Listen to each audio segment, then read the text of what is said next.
Sairam, everyone. Well, there's importance of acknowledging that whatever work we do in Swami's name, in whatever way we contribute in Swami's work, this acknowledgement that he doesn't need it, there is nothing that I can give him, but in all this, the only person who stands to gain is myself. Generally in life, every work that we take up should have some purpose, right? Either I should gain something from it, or it should give me a certain mental disposition, or if nothing, it should entertain me. Right? Some purpose for the work that we do. And invariably, if I could define it, the work that we do should contribute in some way to my state of happiness. If it doesn't make me happy, then I'm not going to spend my time doing it. If not today, at least tomorrow it should make me happy. If not tomorrow, at some time, it should contribute to my happiness. It was suggested that I mention something about the Bhagavad Gita, and pretty much what we are talking about is straight from the Bhagavad Gita. Arjuna has this dilemma, a very interesting situation he is thrown into when he realizes that he is going to participate in a war. If he wins the war, it is going to be at the cost of many dear ones. If he loses the war, it's a loss, which is not something that we want. So he is put in a place where he suddenly realizes whatever be his action, what is going to come out of it is sorrow. So now he asks, is it necessary for me to act? Right? That is the source of his dilemma. When whatever I may do, whether I win or I lose, I am going to be sad at the end of it. Why should I act at all? And the best thing for me to do is run away from here. Avoid the action itself completely. And the entire discourse that Krishna gives him is to tell him that unfortunately, not acting is also karma. Right? That is the most interesting insight that Krishna gives. That not acting can also be considered as activity when we are looking at it from the point of view of karma. Let us say I'm walking on the road and I see someone who is hungry. If I feed that person, it becomes good karma. If I don't feed that person and I am preoccupied with something and I move on, it's not necessarily bad karma. I have missed out an opportunity to do good karma. Right? I think that is quite clear. But if I have an elderly parent at home, not feeding that person also becomes bad karma. Why? Because in that situation, to take care of that person is expected of me. And that is how dharma is defined. What you are due to do in the situation you are placed. If I am a teacher, I am due to teach the students in front of me. If I am a student, I due to pay attention to the class I am sitting in. If I am a mother, if I am a father, I am due to take care of my children. And what you are due to do is referred to as duty. As simple as that. And when the karma that you're avoiding comes under this definition of duty, not doing it becomes bad karma. And that is precisely what Krishna tells Arjuna, that by avoiding action, don't think it is akarma. By not doing action also, you are doing bad karma. And what is the source of all of this confusion that is there in Arjuna's mind? Arjuna is a warrior. He has fought many battles. He has killed many people. He has defeated many foes. But he tells Krishna, Drishtva Swajanam Krishna. He says, oh Krishna, I am seeing my people in front of me. That is the whole problem. When he sees the people before him as being mine, they belong to me, then the idea of what is right and wrong gets clouded in his mind. And what is the solution Krishna gives? Swami would often define this. The essence of the Bhagavad Gita is, take the first word, take the last word. It starts with dharma kshetre kurukshetre. So take dharma. It ends with matir mama. So Swami says, take mama. When you put the two together, it becomes mama dharma. So to do your duty is the solution to this confusion. Now what is that dharma? Interestingly, the dharma is again defined by someone is my mother, someone is my father, someone is my wife, someone is my husband. So the problem is mineness. The solution is also mineness. And Swami would say, when you run a thorn, you take another thorn to remove this thorn, and then you discard both thorns. To remove this confusion of mineness, you use the concept of mama dharma, which is the definition of what I am due to do in that situation, as the thorn that I use to remove this thorn of mineness. Ahankara and mamakara is removed by constantly doing your duty. But then Krishna adds, it is not merely about doing your duty. The duty has to be done in a certain way. And for that, he says, nimitta matram bhavasavyasachi. Be a mere instrument. And Swami explains this. When you say nimitta, there are two kinds of causes, karanas. Swami says nimitta karana and upadana karana. Right? These are the two phrases that you find in the scriptures. Upadana karana is the original source. And Swami has this beautiful way of explaining these things with simple analogies.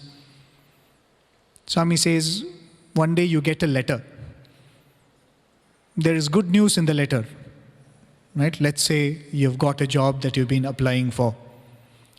The good news is given by the person who has sent the letter. So the person who has sent the letter is the upadana karana, the original reason. But the nimitta karana is the postman who has delivered the letter. He's not the source of the good news. But my immediate source is the postman.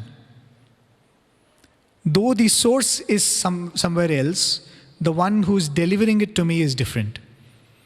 But nevertheless, what do?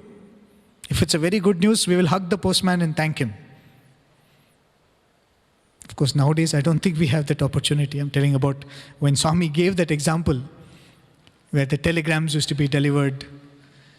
If it's a good news of some child being born, the postman will be fed with sweets.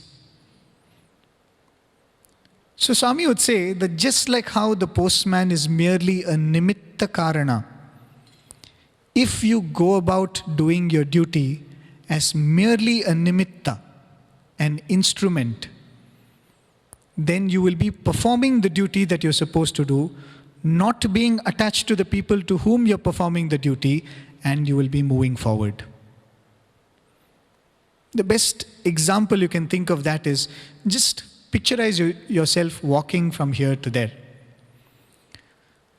This walking involves two actions that we do simultaneously. One, we put our foot firmly down. And the second action, we lift the foot. If any one of this you don't do properly, you cannot walk. Right? If you don't put your foot firmly, you're going to fall. If you put your foot too firmly and you're not willing to take it out, you're not going to move forward. So for this simple act of moving from one point to the other, you have to do both these. That is, putting your foot firmly and letting go of your foot from the ground.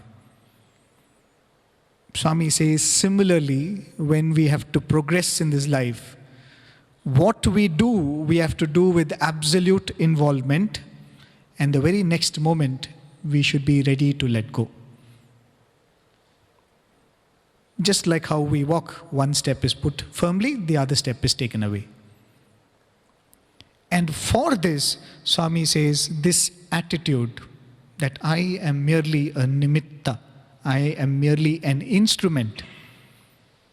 Can we look at our children and say, Swami is taking care of you through me? Can we look at our parents and say, Swami is taking care of you, but through me? I am not taking care of you. I am not the one fostering you. I am not the one providing for you. It is Swami who provides. I am merely that postman. But this attitude is not very easy to come by, right? Because if it was easy, we wouldn't have Krishna delivering the Gita. We wouldn't have the Gita being relevant to us even after so many years, isn't it? But if this attitude can be developed, Swami says, then life will become a breeze. In one of the Upanishads, there is that statement, Ishavasya Upanishad, Tena tyaktena bhunjitaha, it says. Enjoy all the pleasures of the world with an attitude of sacrifice. As long as you're not getting attached to anything, you can enjoy anything. But that's the trick, right? That's impossible, and it's almost not possible for us right now. Because the moment we find something enjoyable, we get attached to it. The moment we find something not enjoyable, we get attached to the idea of avoiding it. So in both ways, we get trapped in attachment.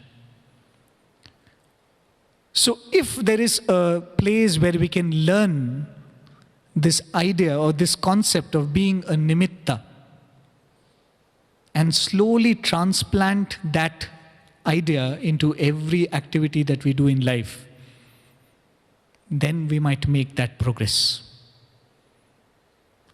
And that is why it becomes so very important to give yourself for Swami's work after, as we saw in the first session, acknowledging that anyway he is going to do everything. I am merely an instrument in that larger scheme of things. Just like how I stand here and speak, like the postman who gets sweets, I get appreciation from you. But I should not get carried away by the thought that here I am the upadana karana, right? I am delivering Swami's message. It is he who delivers, I am the postman. And if I can perfect that attitude in this role, which is actually easy for me, because Swami repeatedly shows that he is the doer. Many years ago, when we were doing a program on the radio, me and my colleague used to do the program called Afternoon Satsang. So we would take up some topic which would be of interest to us, hoping that it would be of interest to the listeners also. And then we will discuss that on a live program. We would have a live conversation. So we had decided to do a discussion on a certain topic. 10 minutes before we went in for the live program, we asked ourselves, so how are we going to start the discussion? Right? Every discussion we think of, if there's some program in the mandir, we will make a reference to that and start. Or if it is a festival that has happened, we would start by greeting the listeners for the festival. So we just were thinking, how do we start this discussion? So we thought of a question. Why does bad happen to good people? Right? We thought we will start with this question. We'll discuss for maybe 5 to 6 minutes, and then we will go into the topic that we thought we were going to discuss that day. 5 minutes before we go in for a 1.5 hour live show. We go in for the live program, we start the discussion on this topic, and we end up discussing it for 1.5 hours. What we thought we were going to talk only for 5 minutes. Whatever thoughts we were thinking that I felt like sharing, I was sharing. My colleague was sharing what he felt like. And then it became a real conversation. And at the end of it, we even mentioned it on the radio that we have no idea why we spoke on this topic today, because this was not meant to be the topic. And we concluded the program, and I think we took up the topic which was meant to be the next week. A few weeks later, we get an email from a listener from Japan. So this devotee always involves herself in seva wherever she gets an opportunity. But she was going through pregnancy, and so she could not participate in seva.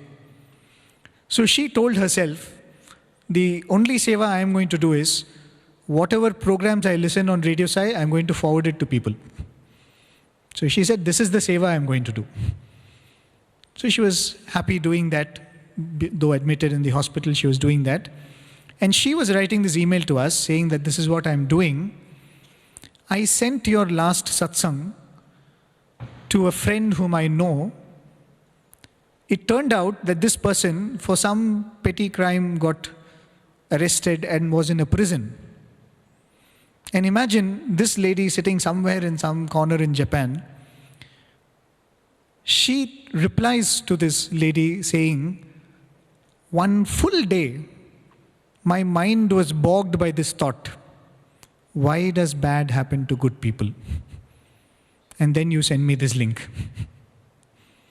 And when we read that email, now we understand why Swami made us speak on that topic, gave us the thought to speak on it 5 minutes before we entered the recording floor, made us speak on it for 1.5 hours, because somewhere some devotee was sitting and thinking, why does bad happen to good people? And when such a thing is brought to our awareness,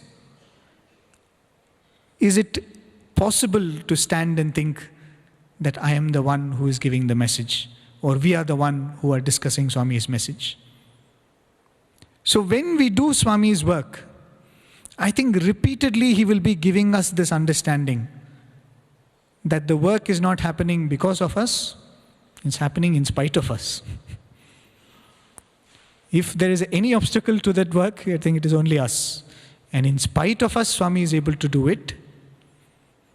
And that sense that I am merely that nimitta karana in the work that he is performing himself, if that attitude slowly starts percolating into our duties as a family person, duties that we perform in the workplace, then we are learning this art of, as Swami would say, the alchemy of making karma into karma yoga. Karma is that which binds, but karma yoga is that which releases. So this alchemy of converting karma into karma yoga will be learnt through this opportunity that Swami is giving us to do Swami's work. The person to benefit from it is us. When Swami was in Kodaikanal once, there was this student. In front of him, Swami came and Swami materialized vibhuti and gave it to one of the students there. Generally, when Swami materializes vibhuti,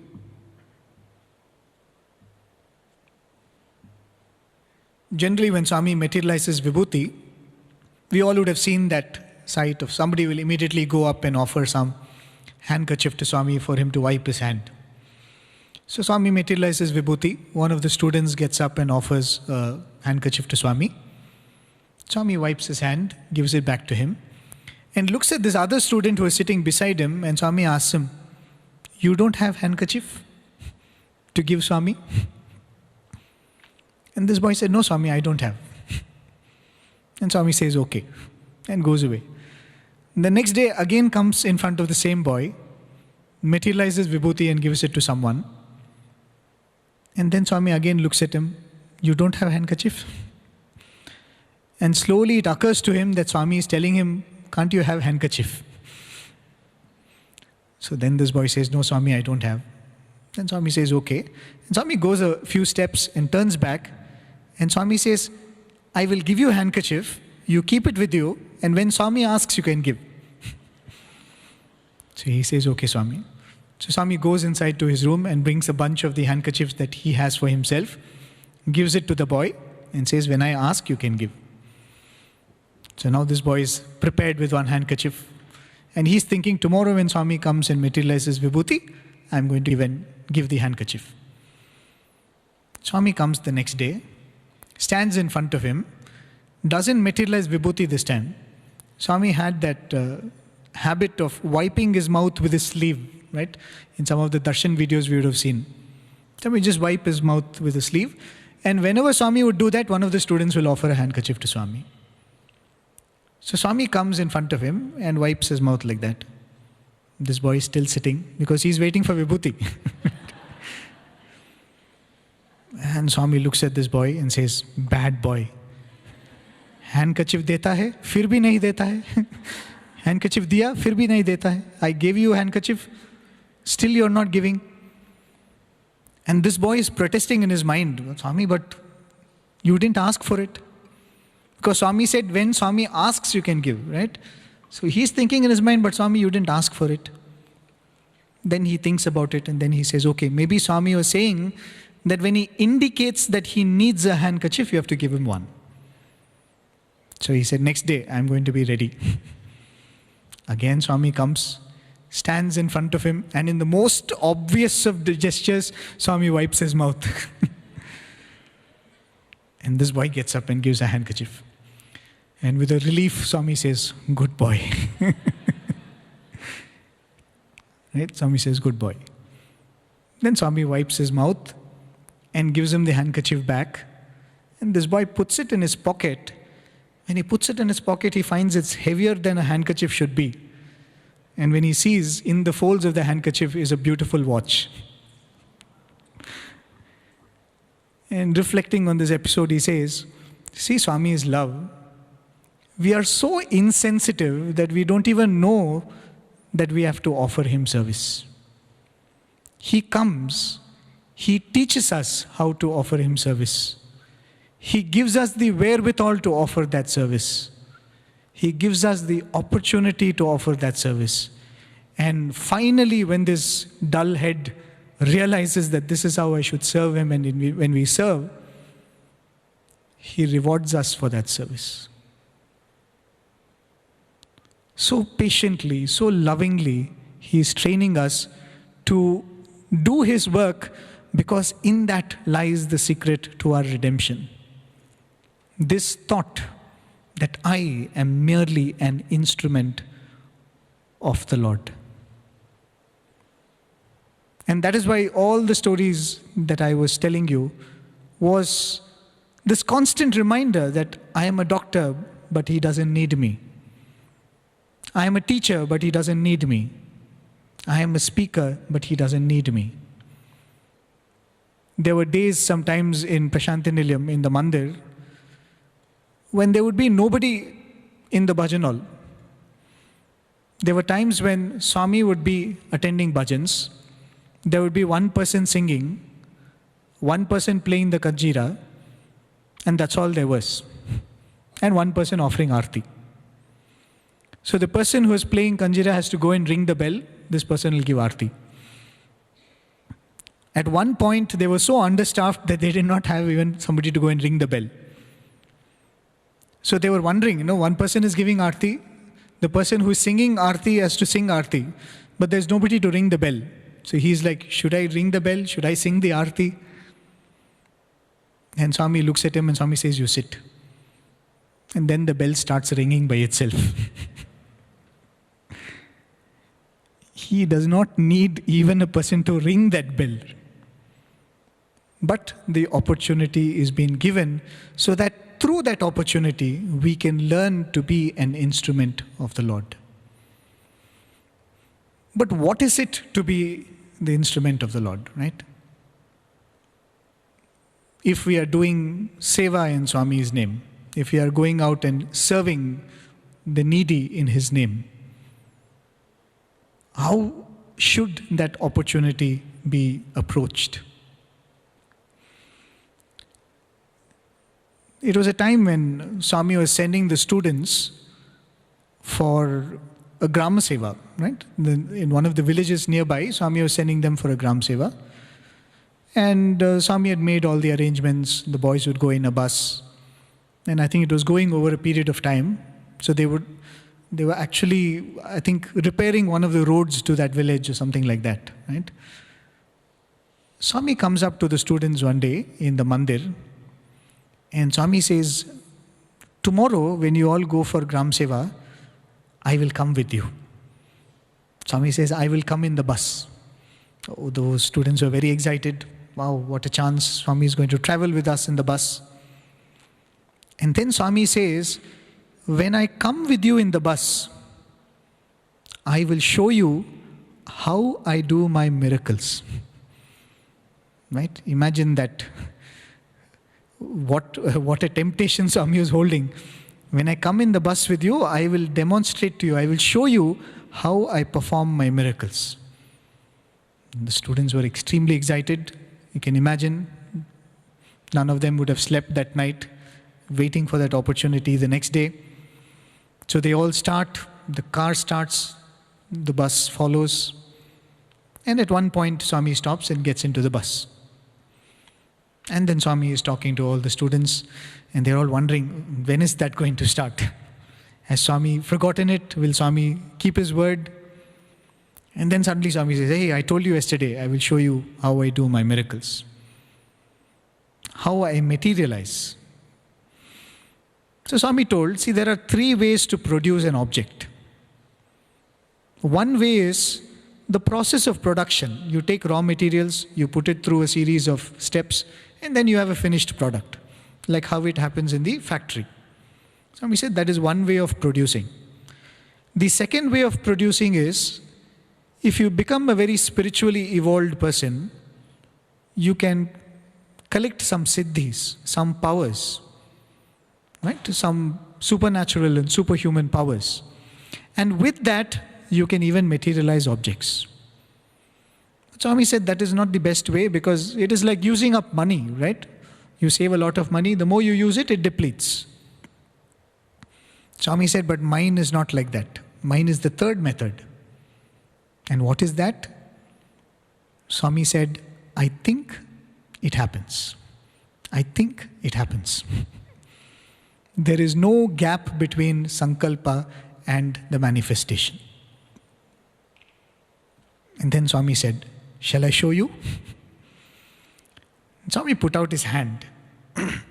And Swami said, now a thought is coming. And Swami is pointing to his forehead. Swami is saying, now a thought is coming. All the boys are here. I want to show them a diamond. Right? And so Swami is saying, he's holding his hand like that. A thought is coming. A thought is coming. And there it is. And there was a shining diamond in Swami's palm. Swami said, see, I thought and it happened. And Swami said, I'll show you again. So he held the diamond in his hand. And Swami is saying, now the thought is coming that I want to make this white diamond into a green diamond. And Swami said, the thought is coming, and see, and it was green. And Swami said, this is how I materialize objects. I think and it happens. And Swami didn't stop with that. Swami said, even you can do this if you become like me.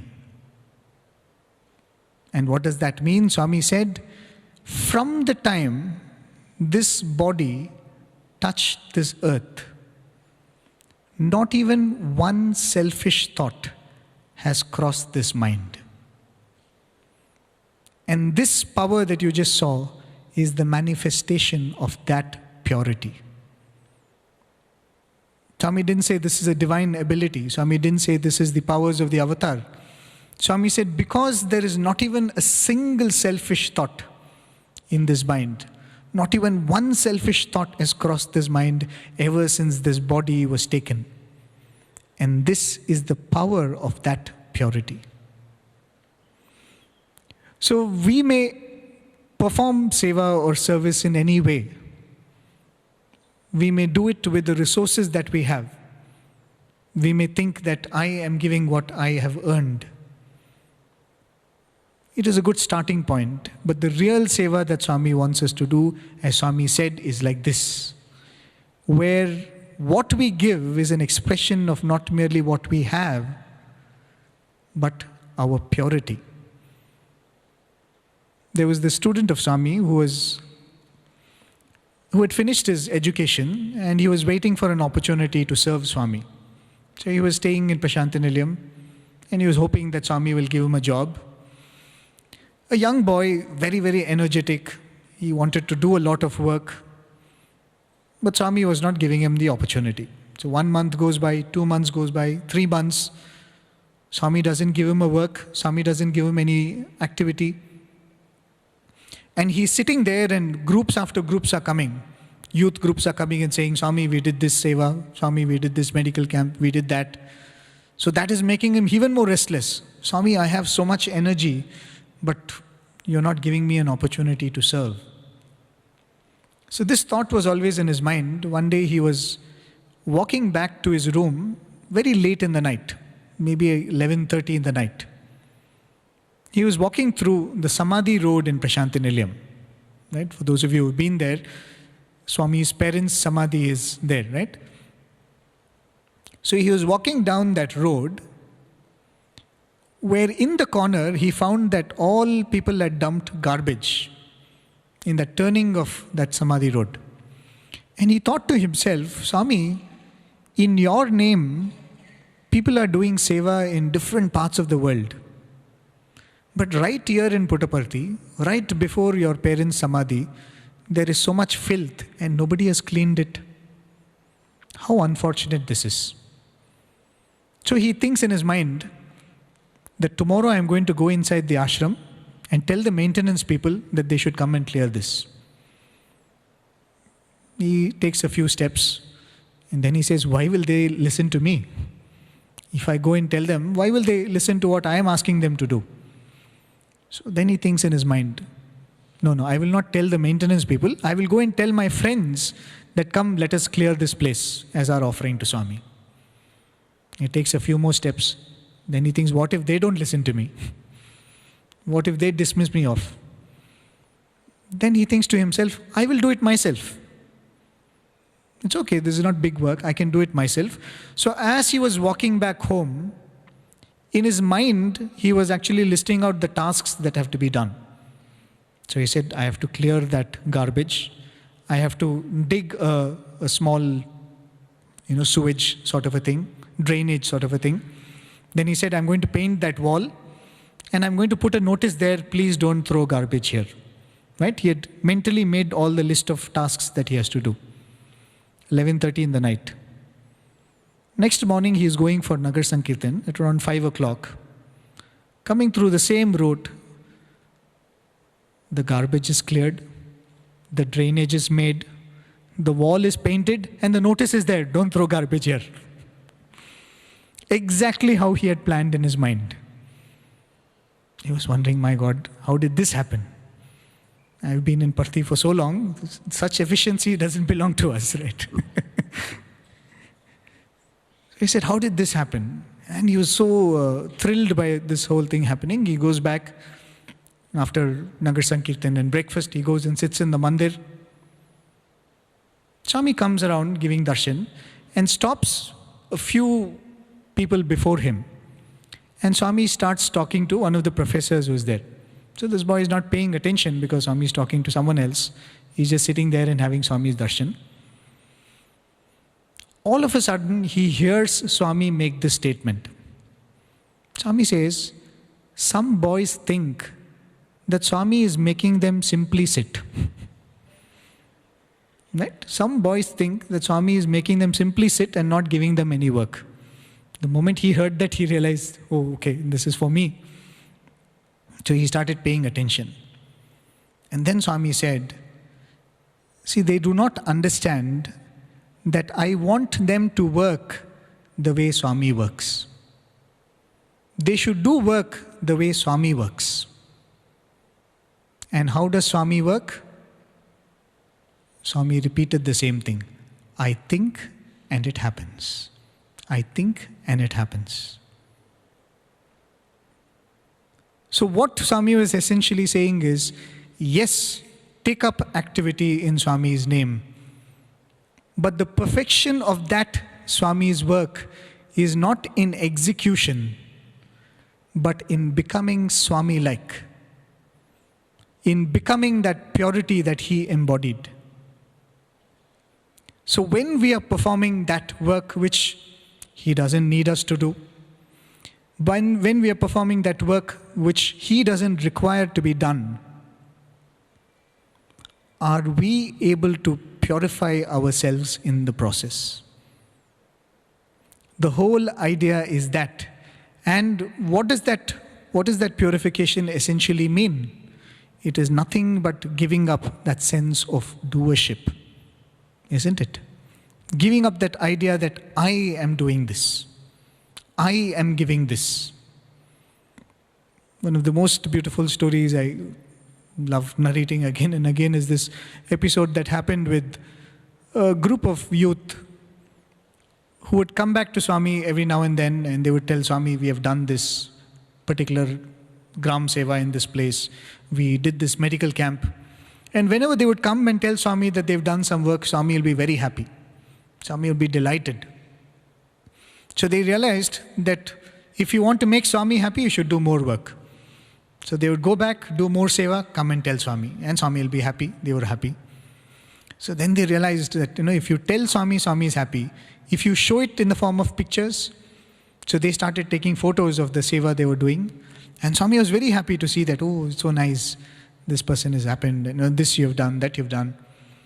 So the album which they would carry to Swami slowly started becoming thicker and thicker because they were doing more and more work, knowing that that is the best way to please Swami.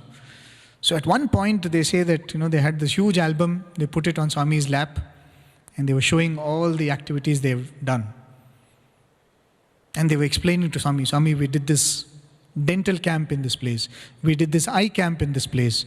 We did this personality development in this place. We did this, we did that, we did this, we did that. And Swami was patiently listening to all of that. And at the end of it, Swami asked, "Pa, so much you all have done." Swami said, "You all have done so much." And then Swami asked, "What has Swami done?" He said, "You all have done so much.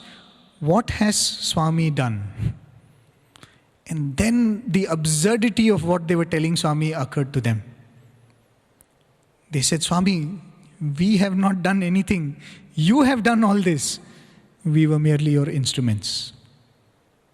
Right? Then it occurred to them. See the beautiful sequence of the things. First, Swami, through his love, inspired them to do work.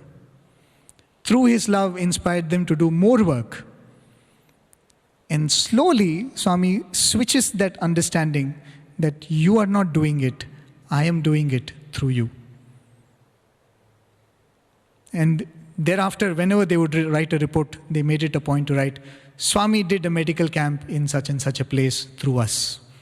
Swami did a personality development through us. And when we are able to offer ourselves in that manner to Swami, what we give is much more than what we give. What we give is much more than what we actually give. What does that really mean? Some devotees of Swami were doing seva in a particular place. So they would go around and see, what are the different types of opportunities to serve that are available? What can we take up? What is the need of that particular area? So they found that in one particular part of the city, they had many of these daily wage laborers. construction laborers and other laborers who would congregate in that particular place. And early in the morning, they would leave for work in different construction sites. And most of these people come from very poor backgrounds. So they would typically eat one meal a day because they start so early and they work till late. So this group of devotees, they thought, why not we serve breakfast in that area? So all of these laborers gather in that particular part of the city. We will serve breakfast for them. So they can have their breakfast and go. And that will be a good seva to offer to Swami. So they do that. They start offering breakfast seva. So one of the devotees who was visiting the town joined that seva when they were doing it once. And as they were serving breakfast, they found one man coming and taking breakfast. He looked like he was having a good corporate job, very well dressed, neatly, wearing formal clothes, looked like a very decent man. And without any shame, he was coming and taking breakfast, which was meant for these laborers and daily wage workers. So this man who was serving, he felt a little uncomfortable. Why is he coming and taking this breakfast, which is meant for poor people? You should allow them to benefit. Why is he coming and having? So he couldn't contain himself. He asked one of the regular people who are doing that seva, why is this man coming and having here? He looks like a man who doesn't need this. So they smile and they tell him, why don't you go and ask him? Ask him, why does he come and take this breakfast? So they go and ask this person goes and asks that man, so please don't take me, otherwise I just want to know, you look like a person with a good job. Why are you coming and eating this breakfast? Then the man tells the story that I come from a good family, I had a good job, but due to a turn of events, I lost the job I had for no mistake of mine. And he said that made me very, very bitter. That this society is like so cruel. I've lost a job, I've not done anything wrong. And he had to feed a family. So in that anger and in that bitterness, he says, if the world is so unfair, why should I be fair? And he turns to a life of theft. He says, I will not take up a job anymore. He says, I'm going to go into crowded places and I'm going to steal from people. I'm going to steal pickpockets and I'm going to rob bags. And he takes to this life of theft. And it's been going well for him. He suddenly realizes that he's making more money, more job security is there in this. It's going well, but he had only one problem. And what was that problem? He had to report for this work quite early. So he's not able to have breakfast. So when he goes around, he comes across this particular group doing this breakfast seva. And he says, this will work out well for us. Every day I can come here, have this breakfast, and then go about my profession. So one day he comes as they are serving breakfast. He eats breakfast and goes to the nearby bus stand, hoping that someone will come from whom he can steal. And somebody comes and stands next to him. There's an elderly man and a young girl. He realizes it is the mother and the father and the daughter. And they've just come out of a bank. So he says, it's a good loot for me. And as he is standing behind them waiting for the opportune moment, he hears the father tell the daughter that, all my life's savings are there in this.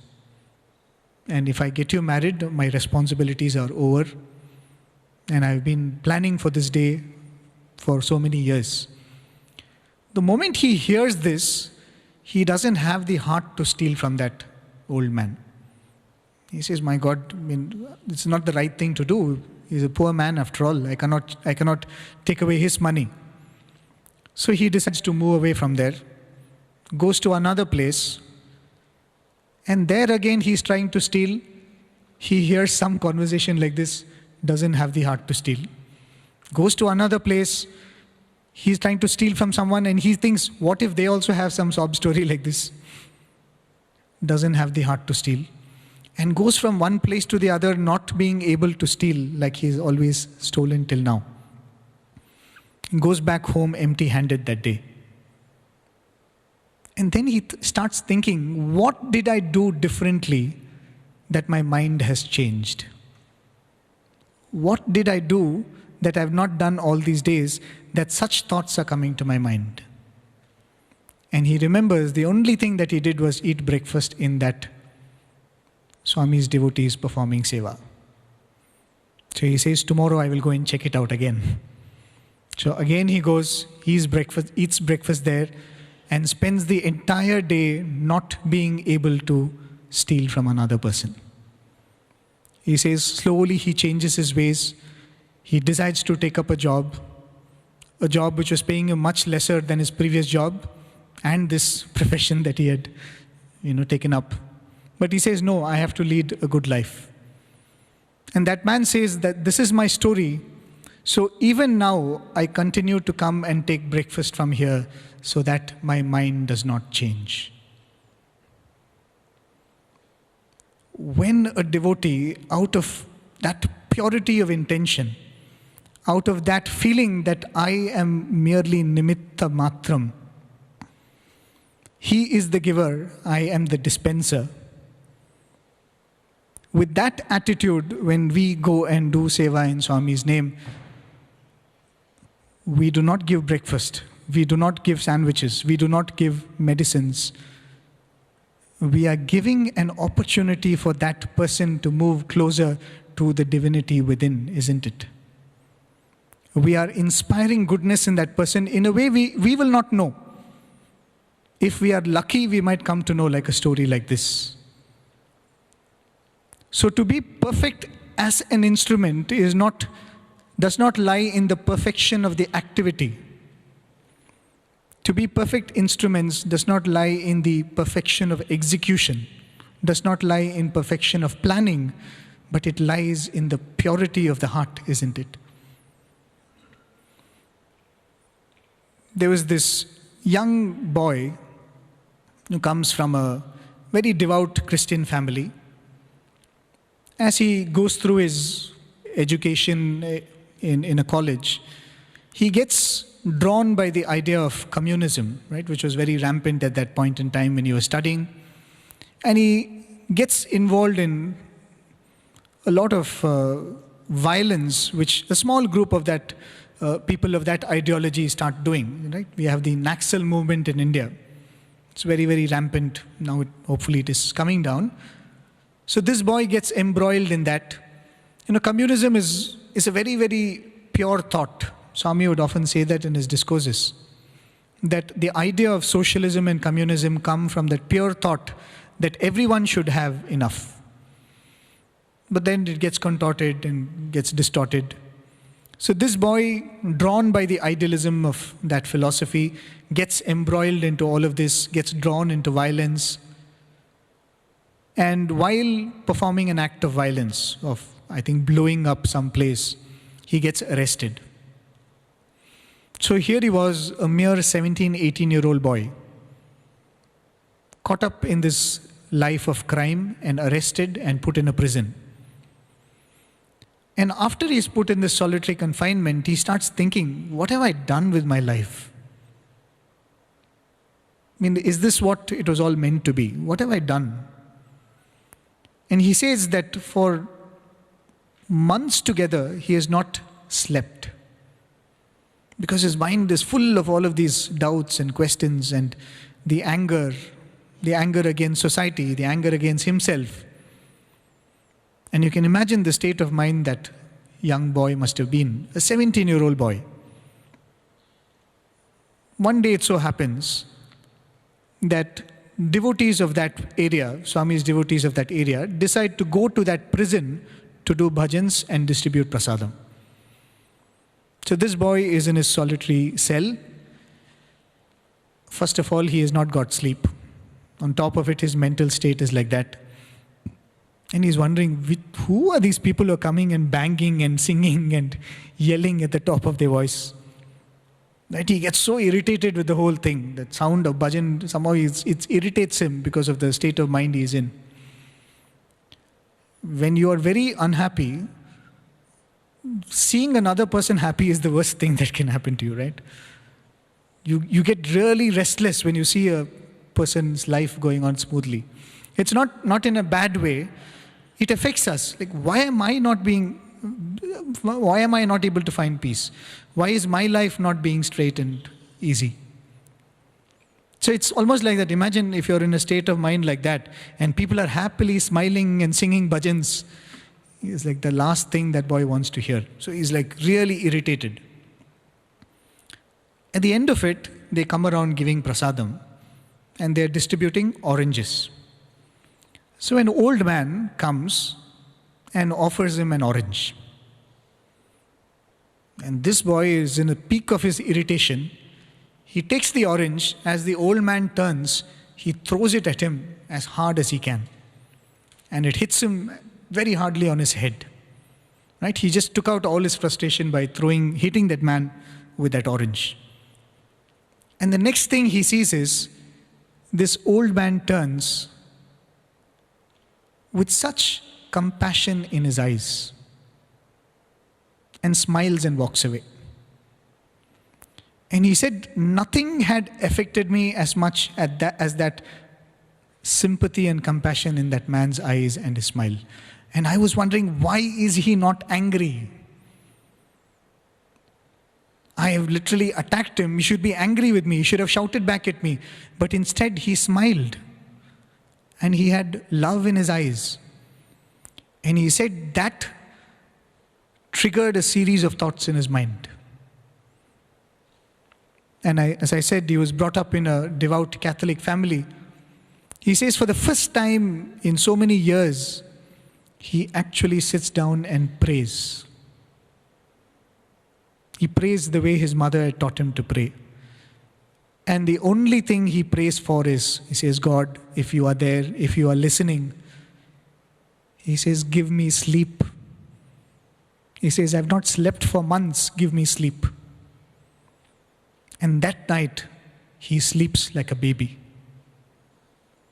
And when he wakes up, his mind is all cleared and he knows exactly what he has to do with his life. He decides to transform his ways. He changes his behavior. Shortly thereafter, he is pardoned. His sentence is reduced. He is sent away. And slowly, he finds out that the group that had come was Swami's devotees. Then he slowly starts attending Swami's bhajans, Swami's samiti activities. Then eventually, he comes to Prasanthi Nilayam. And when he comes to Parthi, Swami calls him for an interview. By now, he has completely transformed his life. He has become a very, very good person. Swami calls him for an interview and Swami tells him in the interview, Swami says, Bangaru, why are you still carrying the guilt in your heart?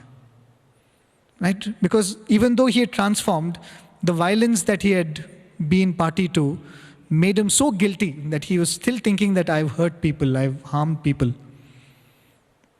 So Swami touches his chest and Swami says, believe that your heart is pure. Take my word. From today, stop feeling guilty because you have a pure heart. And he says that was the final healing touch which he required. And thereafter, his life changed. He would go around speaking about this transformation that had happened in his life. And people would invite him to different places to inspire other youth. So this was going on for some time. And one day, an elderly gentleman comes up to him and he says, so you spoke really well. It was so wonderful to hear you. If you don't mind, can you come for a cup of coffee to my house? I would feel very honored if you come home as a guest. So this young boy says, why not? It would be my pleasure. So he goes to this old man's house and he's having a cup of coffee. And then the old man asks, do you recognize me? And he looks at him and he says, no, sir, I don't. And the old man says, you once threw an orange at me, he says. And then the boy gets up and he said, sir, you are the main reason why I have become what I've become. Right? And he says the whole thing that day you were not angry, you smiled at me. There was compassion and love in your eyes, which stirred my heart. And that is what has brought me where I am. And then the old man says, okay, let me tell you my side of the story. He says, after that day, when I saw you in the prison, it broke my heart. I went home and I prayed before Swami's picture. I said, Swami, such a young life. Why has he done this to himself? This is not fair. He seems like a good boy, and why should we be in the prison? Why so much anger? Why so much disturbance in that young life? And he tells Swami, this is not right, Swami. You have to do something. You have to transform that boy. And he tells Swami in his prayer room, Swami, I know you will do this. You should transform that boy, and one day I will sit with him and sip a cup of coffee. And the old man says, today is that day. So when you go out with that kind of purity, which Swami said, I want my students and my devotees to do work like I did. He doesn't want work to be done for him, but done in place of him. Can we be that instrument which does not obstruct his grace? When we say being pure, that's all it means. To be there, but not be there. Right? To be there, but ensure that this I is not there. And that is why to participate in any way, in small ways in Swami's activities, is the greatest blessing. It's not that to be an instrument you have to be a doctor. To be an instrument you have to be someone like a speaker. There is a elderly gentleman in Prasanthi Nilayam, I think quite recently he passed away. This man is actually a professor of physics, but he used to be in charge of the PA system in the mandir. Many of you might have seen him, even now if you see some old discourses. He is the elderly man, thin elderly person who comes and sets Swami's mic. Right? If you look at him, you might think that, okay, he's some technician or something, but he's actually a professor of physics, for whom that small work was the greatest work that he was doing. So this person used to be in charge of laying cables and putting mic for Swami and setting up the speakers and all that. So one day, I think some Dashara or some important festival like that, he had set up the mics, he had put things in place, and Swami gave a discourse. As always, everybody was thrilled. At the end of the discourse, Swami calls this man, and Swami says, be careful, set up things properly. Right? Be a little more careful, set up things properly. And Swami goes. And this man is thinking, why is Swami telling me like that? Everything went on well. There was no glitch. So he is not able to make sense of it. He says, all right, we'll think about it later. And he starts winding up all the equipment. And that is when he realizes, when you have this kind of a mat midway, the cables actually run under it. So when he was rolling the mat, he realized that the mic that Swami was using was not connected to the amplifier at all. He had forgotten to plug the mic to the amplifier. And Swami has given the entire discourse. 20,000, 30,000 people have heard the discourse. They clapped at the end of it. And Swami comes and tells him, do things carefully. Imagine the thought that would have been in his mind. Swami doesn't need me. But even though that thought is there that Swami doesn't need me, the next day when he's setting up the mic, wouldn't he have been careful?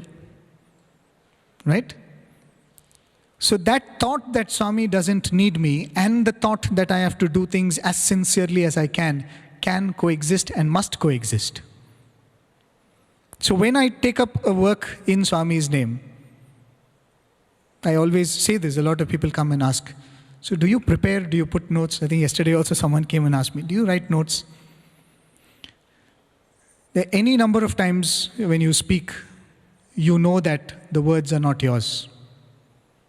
Right? The words come from Swami and you're just here He has given the opportunity to just be here, right? There's a beautiful episode which one of the seniors was once narrating. In those days, there used to be that elderly gentleman who used to play flute in Prasanthi Nilayam. 15 minutes before bhajans. I don't know how many of you know. So if 5:15 bhajan starts, at around 5 o'clock, this gentleman would play flute. So one day Swami was moving around the portico, standing in front and talking to some boys. And all of a sudden, the flute music started. And Swami was standing just next to the speaker like that. So suddenly when music comes from there, you get a little startled, right? So Swami was like little shaken like that. And then Swami asked, hey, where did that sound come from? Where did that sound come from? So the boys who were sitting in front of Swami, they said, Swami, the speaker. It came from the speaker. And then Swami said, the sound came from the speaker, but the source is inside. The person playing the flute was inside the bhajan hall. Swami said, the sound came from the speaker, but the source is inside. Anytime anyone stands and speaks, only the sound is coming from the speaker, the source is always there.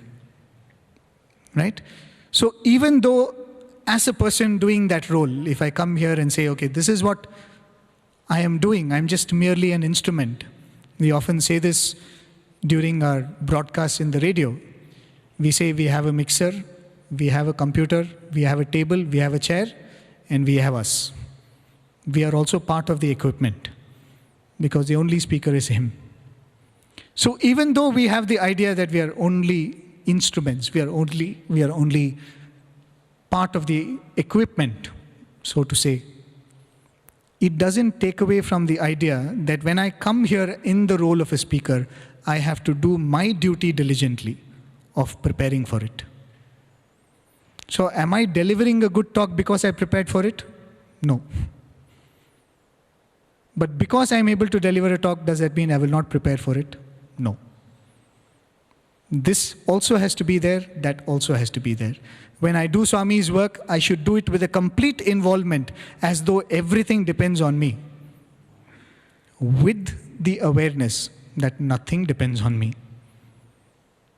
And when we master this very, very tricky state of mind, we can slowly transfer it to every karma that we do.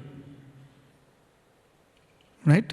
When Krishna looks at Arjuna, he says, Mam anusmara yudhyacha.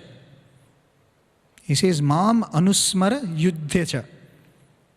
Smarana means to think, right? Swami had told in one discourse, I don't want you all to do just namasmarana. Swami said, I want you to do anusmarana, which means every moment you should be thinking of the Lord. And he tells Arjuna, Mam anusmara yudhyacha, which means think of me every moment and fight. Yudhyacha means take part in the battle. 5 minutes if I sit and chant Swami's name, I become calm. Imagine if I'm in a state of mind where I'm able to think of Swami's name every second. What peace will be there in my mind? And Krishna is saying, with that state of peace, go and fight. Which means with this complete freedom, this idea that nothing depends on me, He is completely capable of taking care of my family. He is completely capable of taking care of all my duties. But all I have to do is to show up. All I have to do is to make myself available as an instrument. And do whatever it takes to be diligent in that process.